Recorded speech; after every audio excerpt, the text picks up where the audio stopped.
Hello, English learners. Welcome to English Pod. My name is Marco. And I'm Erica. And today we're going to be bringing you a very useful lesson about being sick. Yeah. We're going to learn how to tell your boss that you can't go to work because you're sick. Exactly. This is really important because we all get sick and sometimes you just can't go to work. Yes. Or maybe sometimes you just don't want to go to work. Exactly. Maybe you're lying. Yeah. But we're going to be teaching you how to do it anyways. So before we start with our dialogue, let's take a look at vocabulary preview. Vocabulary preview. In this vocabulary preview, we have two words for you. The first one is quite ill. Quite ill. Quite ill.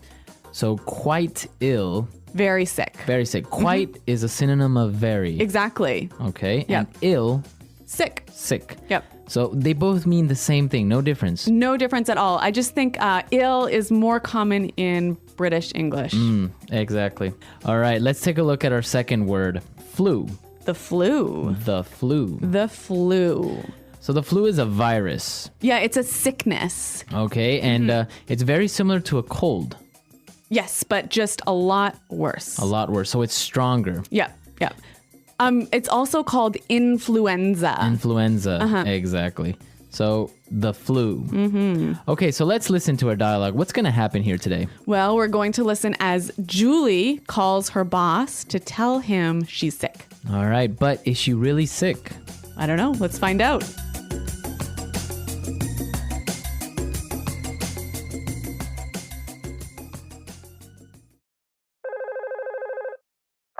Hello, Daniel speaking. How may I help you? Hi, Daniel. Julie here. Oh, hi, Julie. How are you?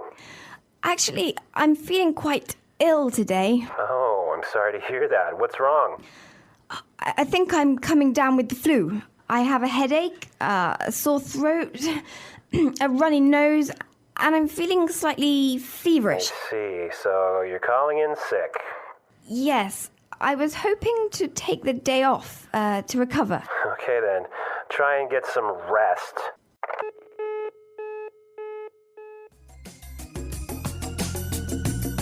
All right. So Julie didn't really seem to be sick, huh? Yeah, I don't know. That cough was just a little too much. It seemed like she was acting. Yeah.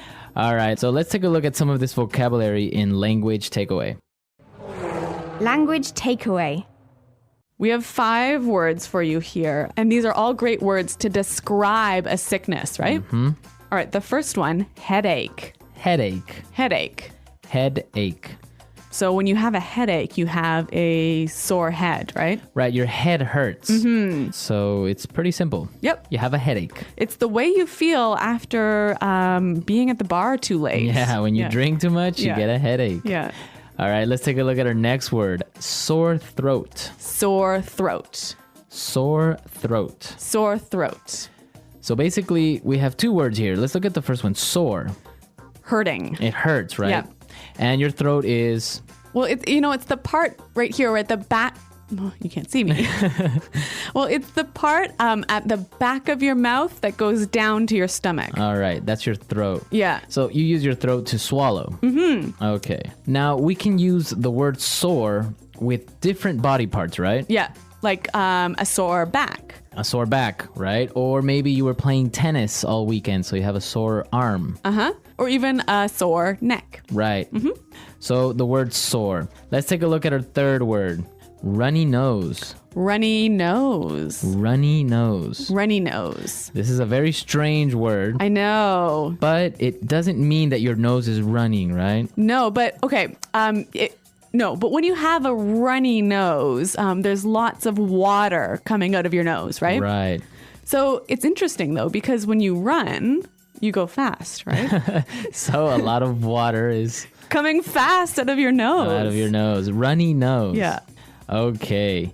Our fourth word today, slightly feverish. Slightly feverish. Slightly feverish. Slightly feverish. So again, slightly is A little bit. a little bit, right? A little bit. And feverish. Well, let's break this word down. We know fever, right? So when your body is very, very hot because you're Right. sick. So feverish is the feeling of your body being very, very hot. Okay, so you have a high temperature. It's not that you have a high temperature, but you feel like you have a high temperature. Okay, so slightly feverish. And our last word, to recover. Recover. Recover. Recover. So this means to get better, right? Exactly. Can you only use it when you're sick? So when you recover, you get better and you rest. So maybe you can say, I was so busy this week. I need to recover this weekend. Okay, so yeah, if you feel tired or Yeah. you feel sick, you can recover. Okay, let's listen to our dialogue again, and we can listen to these words that we've just talked about.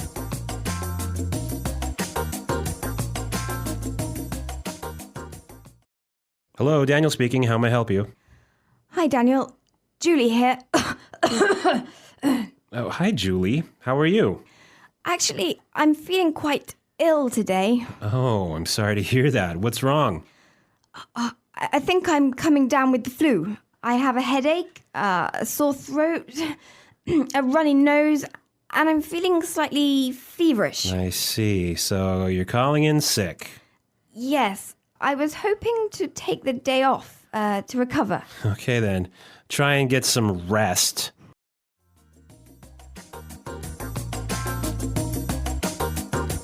In this dialogue, we listen to some really interesting phrases of how you can tell your boss that you are feeling sick, right? Yeah, some great phrases. So let's look at these in Fluency Builder. Fluency Builder. Okay, let's take a look at our first phrase on Fluency Builder. I'm coming down with. I'm coming down with. I'm coming down with. I'm coming down with. All right, so let's listen to some examples and then we'll come back and explain this interesting phrase. Example 1. My throat really hurts. I think I'm coming down with a cold. Example 2. You have a runny nose. Are you coming down with the flu? Example 3.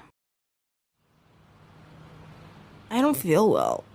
I think I'm coming down with something. Okay, so basically coming down with means Starting to get sick. I'm beginning to feel sick. Yes. Okay, so you can use it with I'm coming down with the flu, I'm coming down with a cold. or I'm coming down with a cough, Yeah. Or I'm coming down with something. with something. You don't know what it is. Exactly. Okay, let's take a look at our second phrase. Calling in sick. Calling in sick. Okay, calling in sick. So this phrase is great. You know, when you say I'm calling in sick, you're saying, hey, I'm not going to come to work today because I am sick. Okay, so literally it means that you call your office Yeah. and you say you're not going to work. Yes. But it's great because it's 3 words that show such a long idea. Right, because otherwise you would have to say, I'm calling because I don't feel well, so I'm not going to go to work. Yes. But if you say I'm calling in sick, everyone knows Everyone understands. that you're not going to go to work. Yep. Okay, now let's take a look at our last phrase. Take the day off. Take the day off. Take the day off. Take the day off. Now, this is a great phrase. To take the day off is to Not go to work. on that day. Yes. Now, you can say take the week off, Take the month off. take the month off, or Yeah. take the year off. If you were so lucky. All right, so take the day off means to not go to work on that day. All right, let's listen to our dialogue again now, and then we'll come back and talk a little bit more.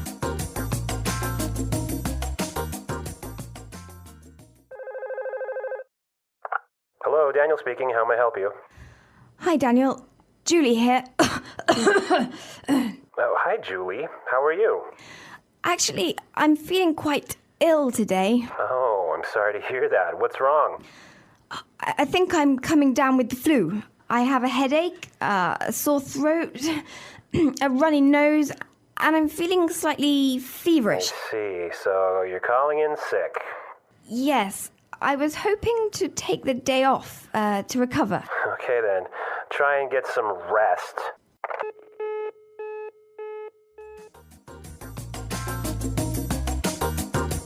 Well, Well, Marco, have you ever done what Julie did? Did you ever call your boss to say you're sick when you're not really? Yeah, of course. I mean, sometimes you just don't feel very well, but you're not really sick. You just don't feel like going to work. Yes. Or sometimes you have something to do, right? Yep. You know what we call those in Canada?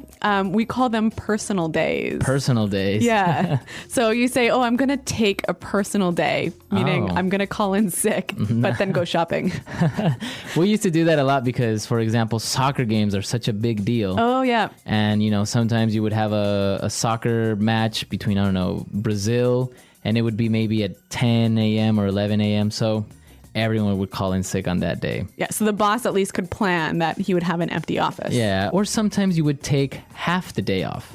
So you would just go, you say, well, I'm not going to make it in the morning, but I'll come in the afternoon. So you would recover very quickly. Yeah. I'm feeling a little bit sick, but I'm going to be better in the afternoon. Yeah. All right, so... Well, if you have any questions or comments, please come to our website. And if you have any calling in sick stories, please let us know. Yes, you can visit us at englishpod.com. And Marco and I are always there to answer your questions. All right, folks. So we'll see you next time. Thanks for listening. Goodbye.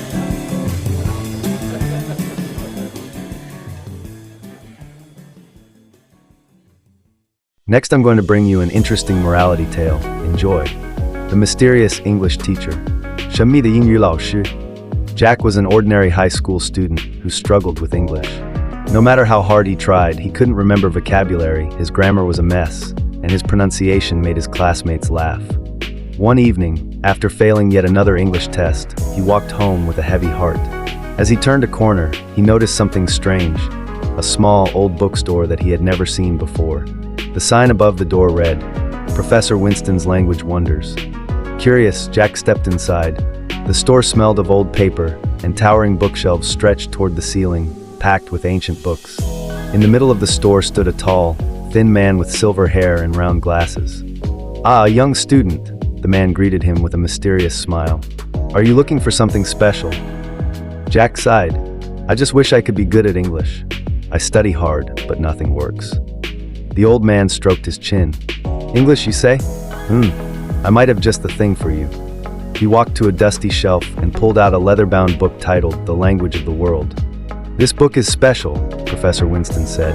If you truly wish to master English, read it aloud every night. But be warned, this book only works if you believe in it. Jack took the book home, skeptical but curious. That night, he opened it and read the first passage aloud. Suddenly, the words lifted off the page and floated around him like glowing fireflies. He felt a warm sensation in his mind, as if the words were planting themselves inside his brain. The next day at school, something incredible happened. When his teacher asked him to read a passage in English, he did it fluently, without even thinking. His classmates stared in shock. Jack, since when did you speak so well? Jack was stunned. He had never spoken English so naturally before. Remembering the professor's words, he continued reading from the book every night. Each time, more words flew into his mind. His vocabulary expanded, his pronunciation improved, and even grammar started making sense. Jack's transformation. Days turned into weeks, and soon, Jack was no longer the worst in his class. He was the best. He started speaking English confidently, writing flawless essays, and even helping his classmates with their homework. At first, his classmates were amazed. They thought he had been secretly taking expensive English lessons. But Jack knew the truth. It was all thanks to the mysterious book. However, as his English improved, strange things began happening. Jack started dreaming in English. He would wake up in the middle of the night muttering phrases he had never heard before. Even more strangely, he began to understand other languages as well. One day, he accidentally overheard a conversation between two French tourists, and he understood every word. Jack was excited, but also a little scared. How was this possible? One evening, while reading the book, he noticed a page that had never been there before. It said, "The power of language is limitless. But beware, knowledge without control can be dangerous." Jack shivered. Was this book truly magical? Or was it something else? The challenge. One day, during an English competition at school, Jack's abilities were put to the test. The competition involved writing an essay, giving a speech, and answering questions from a panel of teachers. Jack breezed through the first two tasks. But then, one of the teachers asked, "Jack, How did you improve so quickly? Did you use any special methods? Jack hesitated. Should he tell the truth about the book? He glanced at his classmates. They were all watching him, waiting for his answer. Taking a deep breath, Jack said, I found a book that helped me, but more importantly, I believed in myself. I practiced every day, and I never gave up. The teachers nodded approvingly. Jack felt relieved, but deep inside, he knew that the book was still a mystery. The truth about the book. That night, Jack decided to visit Professor Winston again. But when he arrived at the bookstore, it was gone. Jack blinked in confusion. How could a whole store disappear? As he stood there, a strong wind blew past him, and a small piece of paper landed at his feet. He picked it up and saw a handwritten note. The book was never magic. The magic was in you all along. Jack stood frozen for a moment, then smiled. He finally understood. Learning wasn't about shortcuts or tricks. The book had simply made him believe in himself. From that day on, Jack continued to improve, not because of a magical book, but because he now had confidence and passion for learning. And every time he struggled, he reminded himself, the magic is in me.